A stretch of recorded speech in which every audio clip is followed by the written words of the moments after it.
별로 잘한 것도 없는데 박수로 또 이렇게 환영해 주시니까 너무 송구스럽습니다. 잠시 말씀을 나누기에 앞서서 우리 성도님들께 우리 또 교회에 감사의 인사의 말씀을 먼저 드리고 싶습니다.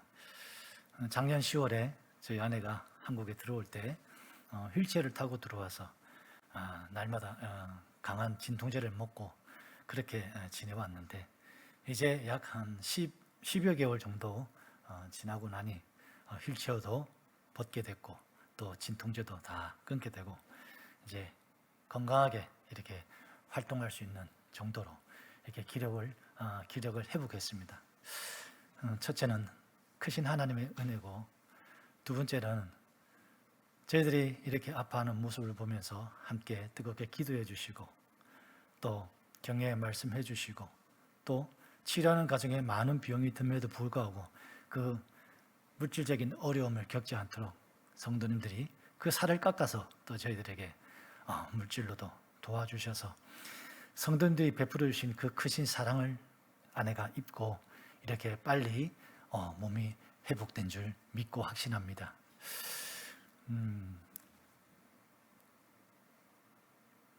다른 분들은 왜 벌써 돌아갔냐고 그렇게 말씀하시는 분들이 계시는데 제 생각이 아닙니다. 저희 아내의 말입니다. 본인은 이제 활동할 수 있고 사람들과 만나서 이야기할 수 있기 때문에 한국에 있으면 그냥 여전히 환자로 살아가야 되고 또 남들이 말하는 큰 병에 또 그것 때문에 마음이 더 위축되고 또 동정받는 그런 모습밖에 안 되는데, 할 일이 있고 또 섬겨야 될 대상들이 있는 그 선교지로 가면 본인의 그 병까지 이렇게 다 후를 털어버리고 잃어버리고 활동할 수 있으니 오히려 더 건강하게 살 수 있을 것 같다라고 그렇게 이야기해서 저희들이 확신하고 또 결단해서 다시 이렇게 출발하게 되었습니다. 교회가 힘들고 어려운 와중에서도 또 교회가 저희들의 고통을 그냥 내버려 두지 않고 또 교회에서 열심히 또 도와주셨고 지원해 주셨고 또 성도님들의 그 아낌없는 그 사랑, 평생 저희들을 짊어지고 가야 할 사랑의 빛으로 여기고 성도님들을 위하여서 또 교회를 위해서 기도하겠습니다.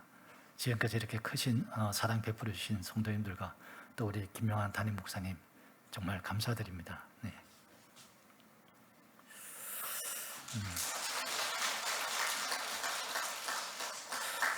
오늘 우리 성도님들과 함께 고통의 문제라는 제목을 가지고 함께 좀 말씀을 나누고 싶습니다. 여기서 이 고통이라고 말하면 단지 우리가 육체적으로 얻어지는 그 통증, 육체적으로 느껴지는 그 통증만을 말하는 것이 아니라 우리가 인생을 살아가면서 경험하게 되는 여러 가지 고난과 또 역경, 그다음 환난 등을 우리는 통칭해서 고통이라고 말할 수 있습니다. 이렇게 고통의 의미를 이렇게 넓혀서 보게 되면 이 세상의 모든 사람들이 갓난아기로 태어나서 늙고 죽을 때까지 예외 없이 다 고통을 그렇게 받고 살아간다는 사실입니다. 하지만 우리 가운데 그 누구도 그 고통을 좋아하거나 또 그 고통을 원하는 사람들은 없지만 참으로 성가시게도 이 고통이라는 것은 어느 누구에게도 열애 없이 다 찾아간다는 사실입니다. 우리가 이러한 고통을 원치 않는 것은 고통에는 아픔이 있기 때문에 그렇지 않습니까? 그것이 육체적이든 심리적이든 영적인 아픔이기 때문에 우리는 그것을 피하고 싶어 합니다.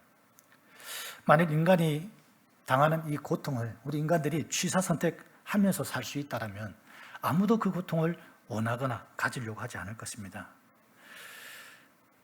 하지만 놀라운 사실은 우리 인간과는 달리 창조주이신 우리 하나님께서는 고통을 당신은 택하지 않을 수 있음에도 불구하고 그렇게 하지 않으시고 오히려 고통을 선택하여서 하나님의 크신 비밀, 하나님의 크신 영광을 나타내셨다라는 것입니다. 창세 때부터 감춰졌던 큰 비밀, 예수 그리스도의 십자가 죽음의 고통, 또 그 아들을 잃으셔야 했던 성부 하나님의 고통, 그 고통을 통하여서 죄인된 우리들의 구원을 이루셨습니다. 이러한 입장으로 고통을 본다면 고통은 단순히 우리를 괴롭게 하고 힘들게 하는 형벌과 같은 그런 것이 아니라 그와 반대로 그 이상의 어떤 비밀이 있고 몸소 친히 고통을 당하셨던 그 하나님께서 인간에게 고통을 허락하시는 그 하나님의 놀라운 이유가 있다라는 것입니다. 철학자들과 신학자들이 신정론을 논하면서 세상의 고통의 문제를 설명하기 위해서 개발한 논리가 있습니다. 그 명제가 세 가지인데 하나님은 전능하시다. 하나님은 사랑이 많으시다. 세상에는 고통이 있다. 이 세 가지 명제입니다. 이 세 가지 명제는 분명한 사실이지만 필연적으로 모순에 부딪히는 그러한 명제입니다. 이 세 가지가 다 사실이지만 세 개가 다 상충되는 모순이죠. 이 말을 기독교 변증가 C.S. 루이스의 말로 해석하자면 이렇습니다. 하나님이 선하시다면 자신이 만든 피조물들에게 완벽한 행복을 주고 싶어 하신다. 하나님이 전능하시다면 그 소원대로 할 수 있을 것이다. 그런데 지금 피조물들은 행복하지 않다. 즉 고통스럽다는 말이죠. 고통이 있다는 말이죠. 그러므로 하나님은 선하지 않은 존재이거나 능력이 없는 존재이거나 아니면 인간의 고통 따위에 신경 쓰지 않으시는 무관심한 존재라는 뜻입니다. 논리적으로 보면 이것이 그럴듯해 보이지만 이러한 주장은 무신론자들이 우리 기독교를 반박하기 위해서 종종 사용하는 논리입니다. 이 고통의 문제에 있어서 영적으로 신앙적으로 반드시 다루어야 하는 그러한 일이기에 또 신학적으로도 중요한 일이기에 저도 예전에 신학 공부할 때 여러 서적을 통해서 잠시 이 고통의 문제를 공부했던 적이 있었습니다. 그러나 그러한 지식적 고통에 대한 이 고통의 문제에 대한 지식적인 것들이 정말 고통을 당하고 있는 사람들에게 충분한 조언을 해줄 수 있는 그러한 수준은 아니었습니다. 그 고통에 처한 사람들의 그 마음을 제가 그 감정을 그 형편을 공감해 줄 수 있는 그런 능력이 되지 못했습니다. 그것도 그럴 것이 당시 제가 겪었던 고통이라는 것이 고작해야 인간관계에서 또 사회생활에서 겪는 그 정도의 문제 정도였지 죽느냐 사느냐의 기로에서 극심한 고통과 또 환난을 경험한 그러한 분들의 입장에서 고통의 문제를 제가 들여다보기에는 턱없이 부족했기 때문입니다. 하지만 최근에 들어서 저희 집사람의 그 병으로 인해서 제가 이전에는 경험해보지 못했던 그 고통을 겪으면서 저는 제 입장에서 다시 이 고통의 문제를 한번 다루면서 생각해보게 되었습니다. 작년 8월 달에 아내가 발병을 시작했는데 갑자기 어느 날 허리가 아프다고 그러더니만 한 2주 지나서는 등이 너무 아파서 한 달 동안 잠도 못 자고 그렇게 날마다 울면서 지냈습니다. 라오스 병원이라 해봐야 아직 기술이 다 발달하지 못했고 병원에서 검사를 받아보니 퇴행성 척추염 정도라고만 알고 있고 한국에서 검사를 받아보라고 해서 아내는 한국에 오게 되었습니다. 한국에 와서 그렇게 가벼운 마음으로 병원을 갔지만 진단 결과는 사기암이었습니다. 온몸에 또 많이 전이가 되어 있어서 의사 선생님이 그 시한부를 선고하게 되었습니다. 단순한 질병으로 알고 있었지만 또 그러한 생활을 이어오고 있었지만 이제 아내가 당한 그 질병이 단순한 생활, 평범한 생활을 이어갈 수 없는 그런 환경으로 급격하게 우리의 생활은 변하기 시작했습니다. 먹는 것뿐만 아니라 또 병원을 다니는 문제, 또 매일같이 또 약을 먹어야 하는 문제들, 항암 치료들 이러한 일들은 저희들을 이전에 했던 정상적인 경험에서 완전히 새로운 환경으로 들어가게끔 하는 또 다른 아픔이었습니다. 저희들을 만나는 저를 만나는 분들마다 옆에서 간호하고 하는데 그렇게 힘들지 않냐고 그렇게 물어보시는 분들이 많이 계셨습니다. 매주 3번씩 서울까지 병원을 왔다 갔다 해야 되고 또 매일 챙겨야 하는 그 약과 또 수십 가지의 그 보조 식품들 그리고 집안 살림이나 또 아내의 그 이동 이런 부분들 여러 가지 힘든 부분들이 있었지만 남들이 보기에는 힘든 일이 있었지만 사실 저는 그렇게 하면서 한 번도 제가 그러한 일들이 힘들고 어렵고 성가시다라고 제가 느껴본 적은 한 번도 없었습니다. 이러한 일들은 저뿐만 아니라 누구든지 그러한 상황을 닥치게 되면 다 할 수 있는 일이기 때문입니다. 하지만 정말 제가 힘들었던 것은 언제 끝날지 모르는 이 긴 터널과 같은 그 투병 생활로 사실 지금 한참 선교지에서 열심히 활동하고 있어야 될 그럴 나이에 마치 시간이 멈춘 듯한 그런 어둠 속에 갇혀 있다라는 그러한 두려움 때문에 많이 고통스럽습니다. 그리고 또 가장 사랑하는 배우자이자 나의 친구이고 나의 선교의 동력자인 나의 반려자인 그 아내를 혹시라도 이룰 수 있다라는 그 생각 때문에 너무나도 두려웠습니다. 우리가 고통의 문제를 다룰 때 성경에서 가장 먼저 떠오른 인물이 바로 욥입니다. 사실 이 욥의 신앙을 놓고 본다면 욥은 고통과는 거리가 먼 사람이어야 합니다. 욥기서 1장 1절에 보시면 욥에 대하여 정의하기를 온전하고 정직하여서 하나님 경외하기를 하나님을 경외하고 악에서 떠난 자라고 그렇게 설명하고 있습니다. 이것을 증명하듯이 욥의 신앙과 영적 상태를 1장 5절에서 잘 설명하고 있습니다. 율법이 있기 이전부터 욥은 자신만을 성결하게 한 것이 아니라 그의 자녀들의 성결을 위해서 매번 하나님께 번제를 드리는, 그리고 그의 행위가 항상 그러했다라고 성경은 설명하고 있습니다. 그러한 욥을 하나님께서도 인정하시기를 온전하고 정직하며 하나님 경외하고 악에서 떠난 자라고 그렇게 이야기하고 있습니다. 그런데 여기서 사단이 반론을 하지요. 우리가 다 알다시피 하나님께 그렇게 이야기합니다. 까닭없이 하나님을 그가 왜 경외하겠습니까? 하나님께서 그에게 주신 것을 치시면 그는 반드시 하나님께 욕을 할 것입니다 라고 그렇게 주장합니다. 사단은 욥의 믿음을 그 일에 따라서 하나님을 판단하는 사람으로 보았고, 하나님께서는 그와 반대로 욥은 하나님이 누구신지 알기에 이를 판단하는 사람으로 하나님께서는 보셨습니다. 하나님께서는 그래서 그 사실을 욥을 통해서 보고 싶으셨고 사단에게 또 그런 것을 보여주기를 원하셨습니다. 조건과 환경을 뛰어넘는 하나님에 대한 믿음, 고난 속에서도 온전함을 지키는 하나님의 백성들의 그 믿음을 보고 싶으셨던 것입니다. 이후에 벌어지는 일들은 여러분도 너무 잘 아시지만 욥은 비참한 일들을 이제 겪게 됩니다. 하루아침에 그의 소유와 자녀들을 다 잃어버리고, 그리고 나중에는 온몸에 욕창이 나는 자신의 육체까지 피폐해지는 그러한 고통을 당하게 됩니다.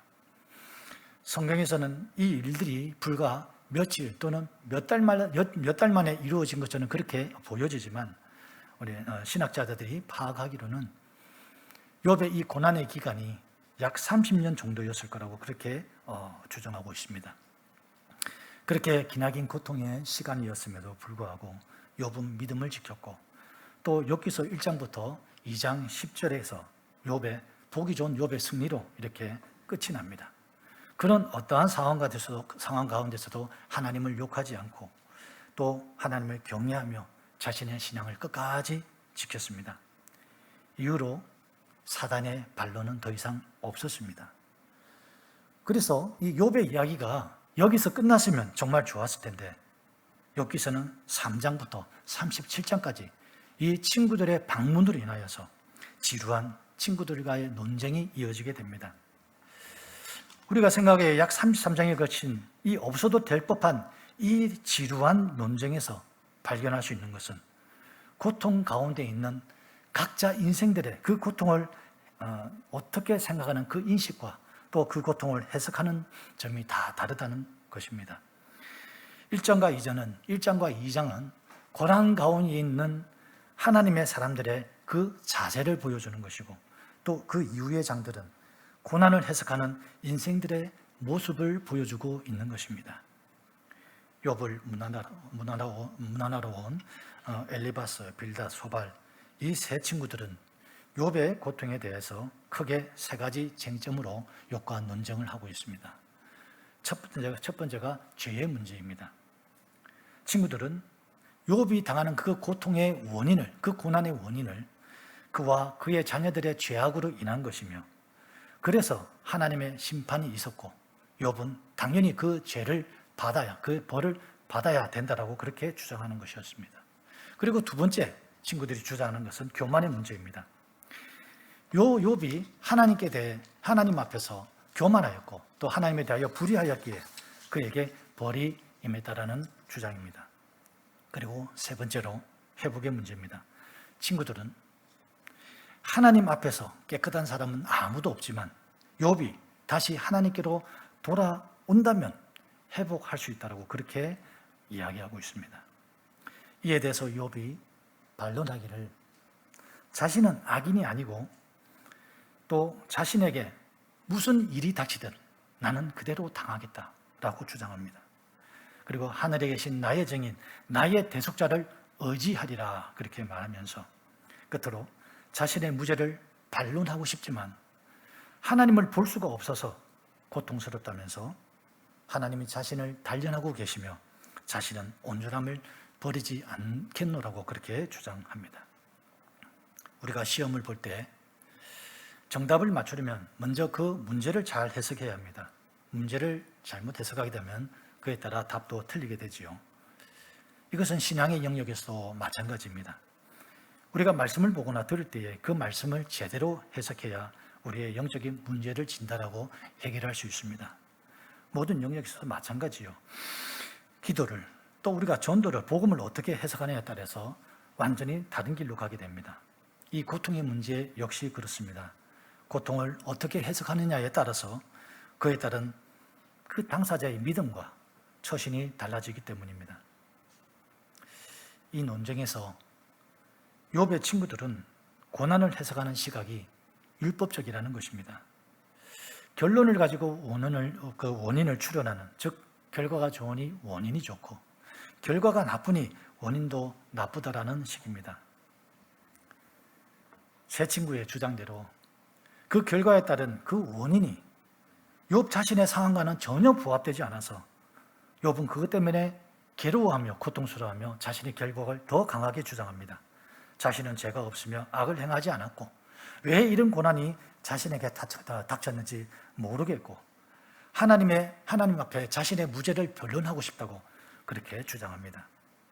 이렇게 자신의 결백에 대한 강한 주장은 결국 고통을 허락하신 하나님이 불의하다는 의미로 이어지게 됩니다. 인과응보, 권선징악의 이론적인 개념이 모든 사람에게 들어맞는 것은 아니죠. 물론 각자의 허물과 그 모관한 부분을 다스리기 위해서 하나님께서 시련을 주시거나 고통을 주는 경우가 있습니다. 또 그들의 죄로 인해서 하나님께서 징계를 주시는 경우도 있습니다. 그렇다고 해서 우리가 당하는 모든 고통이 인간의 허물과 죄의 결과로만 주어지는 것은 아닙니다. 따라서 하나님께서 허락하시는 그 인생의 고통의 원인은 사람들의 수만큼이나 제각각 다 다르다는 것입니다. 어떤 사람들은 젊은 시절의 다윗과 같이 너무 능력이 뛰어나서 고통을 받고, 어떤 사람은 다니엘과 같이 너무 현명해서, 또 어떤 사람은 사도 바울과 같이 너무 완벽해서, 또 어떤 사람들은 요셉과 같이 너무 신실하여서, 또 어떤 사람은 오늘의 욥과 같이 너무 정직하고 온전하여서 하나님께서 고통을 허락하시는 경우도 있습니다. 그러나 이렇게 애매히 당하는 고통은 시편 기자의 말처럼 우리 영혼의 유익이 되기도 합니다. 또 하나님께서는 이 고난을 통해서 당신의 영광을 드러내시기도 합니다. 우리의 고통을 통해서 하나님이 영광을 받으신다는 것이 잘 이해가 되지 않으시죠? 우리가 연말에 각종 시상식을 보면 대상을 받는 크리스찬 연예인들이 그 트로피를 높이 들고 시청자들 앞에서 이 영광을 하나님께 돌린다라는 그런 해프닝을 종종 보게 됩니다.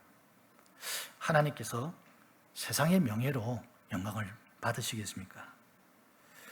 초대교회의 박해가 극심할 때에 그리스도인들을 잡아다가 불에 태워서 밤거리에 가로등으로 만들고 또 원형 경기장에서 수많은 사람들 앞에서 굶주린 사자로 위협하며 예수를 부인하면 살려주겠나라고 그렇게 해도 끝까지 주님의 이름을 부르면서 믿음을 지키다가 무참히 사자의 밥이 되는 그리스도인들이, 무참히 사자의 밥이 되는 그 순간, 믿음을 지키다가 순교하는 그 순간, 청중들이 그리스도인을 미쳤다고 조롱하는 바로 그 순간 하나님께서는 영광을 받으시는 것입니다. 이것이 성도들의 고통을 통하여 받으시는 하나님의 영광인 것입니다. 갑자기 시한부 선고를 받은 환자들에게는 단계별로 다음과 같은 세 가지의 공통점이 나타난다고 합니다. 첫 번째가 현실 부정입니다. 아니야, 내가 그럴 리가 없어. 나에게 그런 병이 있을 리가 없어.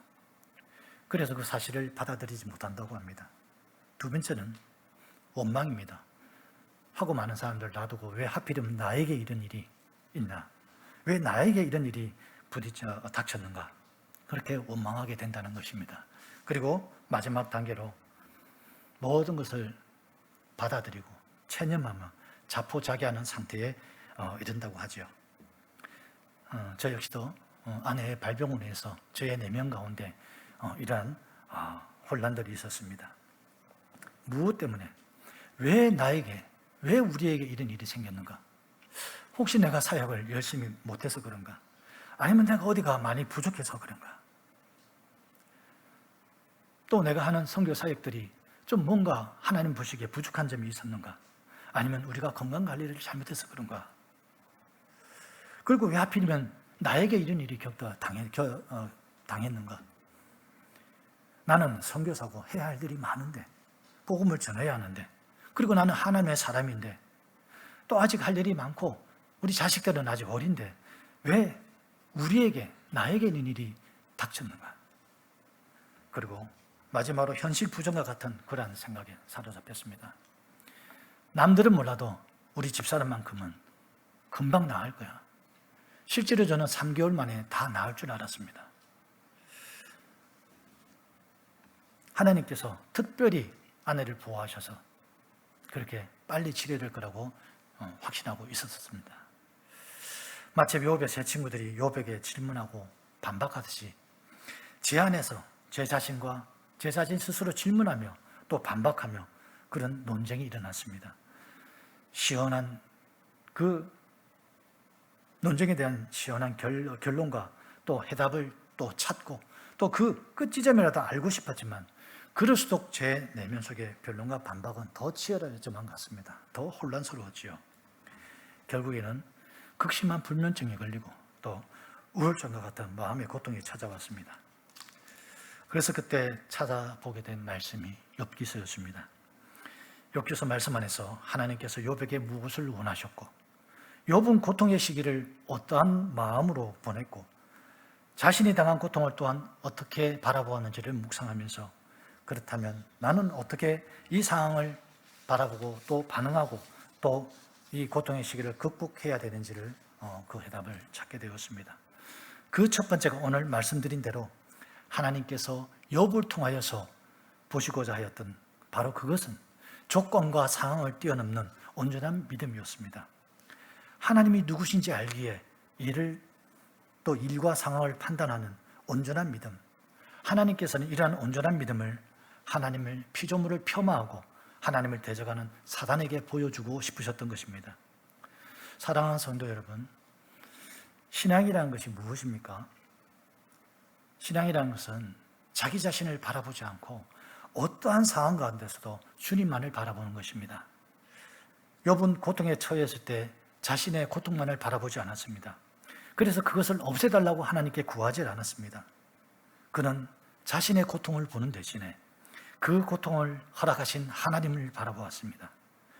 그는 상황이 좋을 때도 하나님을 바라보았지만 상황이 최악인 경우에도 그 가운데서도 여전히 하나님을 바라보았습니다. 그것이 욥기서 1장 20절에서 22절 그리고 2장 10절에 고백에 나와 있습니다. 우리 함께 말씀 있으면 한번 볼 수 있을까요? 네, 우리 함께 말씀을 봉독해 보겠습니다. 20절입니다. 욥이 일어나 1장 20절입니다. 욥이 일어나 겉옷을 찢고 머리털을 밀고 땅에 엎드려 예배하며 이르되 내가 모태에서 알몸으로 나왔은즉 또한 알몸으로 그리로 돌아갈지라. 주시니도 여호와시요 거두시니도 여호와시오니 여호와의 이름이 찬송을 받으실지니이다 하고 이 모든 일에 욥을 범죄하지 아니하고 하나님을 향하여 원망하지 아니하니라. 2장 9절에서 10절 말씀입니다. 그의 아내가 그에게 이르되 당신이 그래도 자기의 온전함을 굳게 지키겠느냐? 하나님을 욕하고 죽으라. 그가 이르되 그대의 말이 한 어리석은 여자의 말 같도다. 우리가 하나님께 복을 받았은즉 화도 받지 아니하겠느냐 하고 이 모든 일에 욥이 입술로 범죄하지 아니하니라. 아멘. 사랑하는 성도 여러분, 때로 우리의 삶에 항상 좋은 일들만 보장되지는 않습니다. 억울함이 항상 해소되는 것은 아닙니다. 내가 하고 있는 일이 항상 성공할 것이란 보장 같은 것도 없을 수 있습니다. 하지만 우리가 이런 고통과 고난에 상관없이 여전히 하나님을 사랑하고 또 하나님을 의지하며 비록 이런 고통이 여전히 고통으로 끝날지라도 우리의 시선이 항상 하나님께 머물러 있다면 하나님께서 욥의 그 온전한 믿음을 통하여 받으셨던 그 영광을 또한 우리를 통해서 받으실 줄 믿습니다. 두 번째로 욥기서 36장 24절 말씀 한번 보시겠습니다. 욥기서 36장 24절 말씀 함께 보겠습니다. 그대는 하나님의 하신 일을 기억하고 높이라. 잊지 말지니라. 인생이 그의 일을 찬송하였느니라. 이 말씀에서 또한 답을 찾았습니다.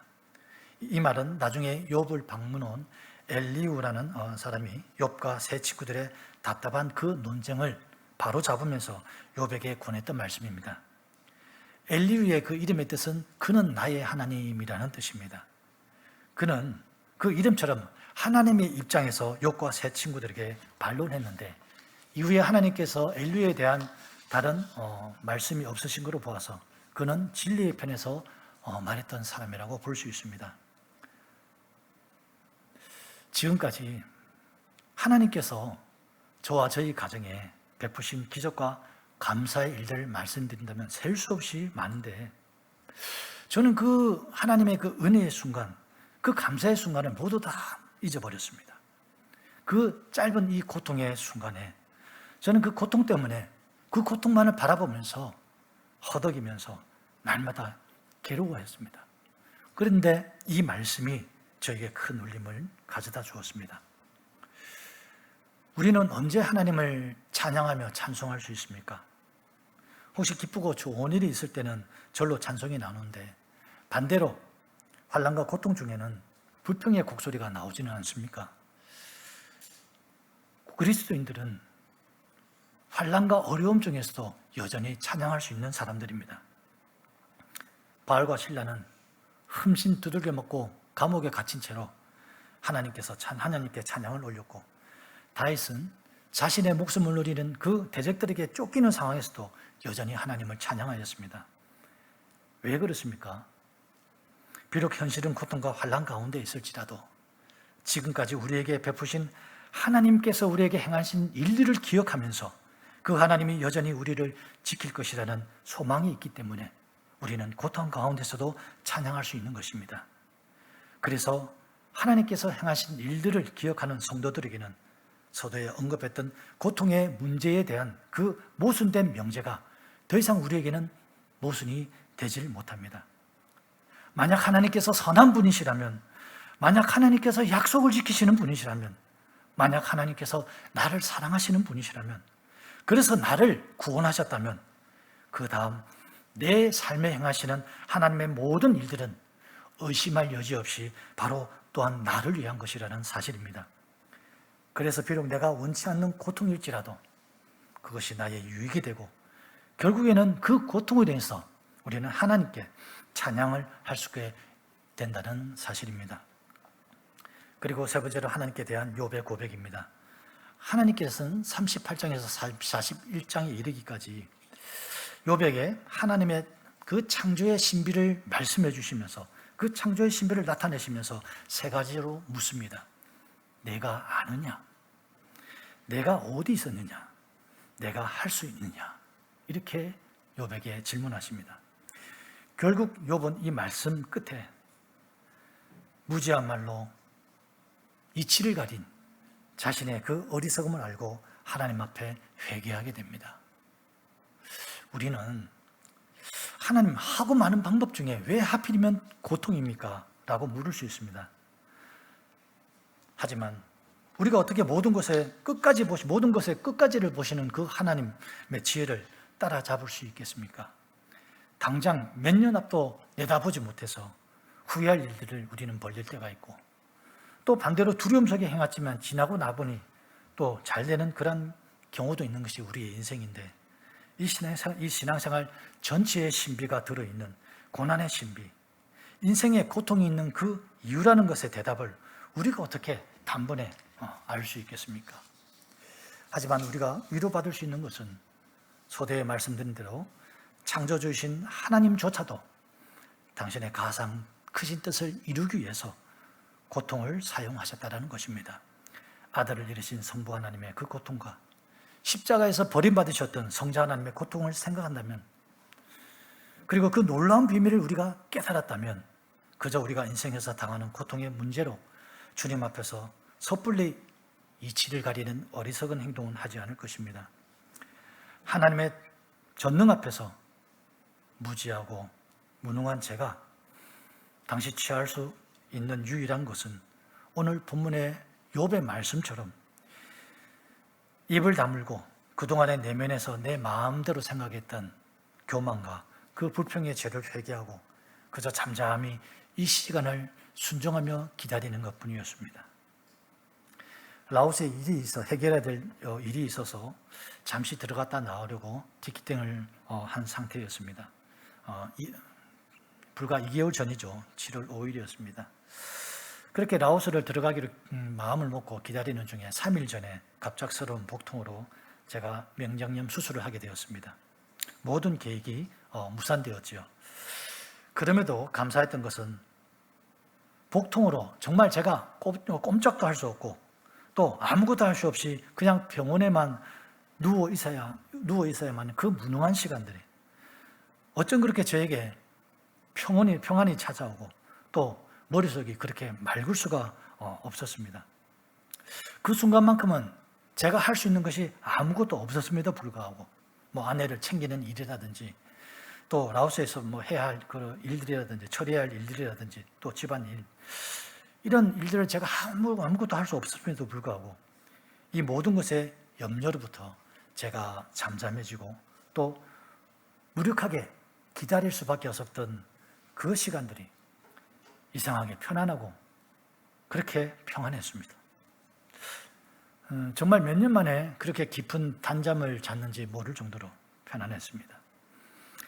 내 힘이 빠지고 내가 무능해지니까 그 나의 무능함 가운데 하나님께서 친히 모든 상황을 이끌어 가시고 움직이신다는 것을 그때 깨닫게 되었습니다. 고통을 가장 빨리 지나가게 하는 방법은 그 고통이 지나갈 때까지 잠잠히 그저 기다리는 것입니다. 바다 한가운데서 태풍을 만난 배가 태풍을 벗어나려고 이리저리 날뛰다 보면 오히려 태풍 속으로 더 깊이 빨려 들어가게 됩니다. 그냥 그 자리에서 잠잠히 머물러 있으면 태풍이 알아서 그 태풍의 속도로 그것을 지나가게 됩니다. 사랑하는 성도 여러분, 우리는 지금 모두 어려운 때를 살고 있습니다. 개별적으로는 육신의 질병으로, 또 마음의 고통으로, 또 금전적인 문제로, 또 인간관계의 문제로 고통받는 분들도 계시고, 또 우리 사회가, 또 우리 인류 전체가 또 질병과 전쟁과 또 가뭄과 폭우로 우리 삶에도 당장 많은 타격을 받고 모두가 고통을 받는 가운데 살아가고 있습니다. 지금 내일 당장 지구의 종말이 오거나 주님께서 다시 오신다고 해도 하나도 이상하지 않은 그런 시대를 우리는 지나가고 있습니다. 우리의 모든 행사가, 우리가 행하는 모든 일들이 또 언제 어려움을 당하고 우리의 건강이 언제 또 무너질지 모르고 우리가 그리스도인이라고 해서 핍박을 당하거나 고통을 당하는 그날이 언젠가는 올 수 있는 그러한 시대를 살아가고 있습니다. 그러나 고통을 대하는 우리의 자세가 세상 사람들처럼 그저 두려워하거나 아니면 불평하거나 회피하는 것이 아닌, 비록 고통 중에라도 우리는 무능하나 전능하신 하나님께서 우리를 위해서 일하시고 행하실 것이기에 우리는 잠잠히 주를 기다릴 수 있고, 과거부터 우리와 동행하시며 셀 수 없는 은혜를 베푸신 것을 기억하면서 환난 가운데서도 여전히 우리는 하나님을 찬양할 수 있으며, 당신의 백성들이 고통 가운데 있더라도 욥과 같이 온전한 믿음을 보여주길 원하시는 하나님이 계시기에 고통이 더 이상 고통이 아니게 되는 놀라운 신비를 모두 다 체험하시면서 고통을 극복하시는 믿음의 사람이 다 되시길 예수 그리스도 이름으로 축복합니다. 아멘. 우리 함께 기도하겠습니다.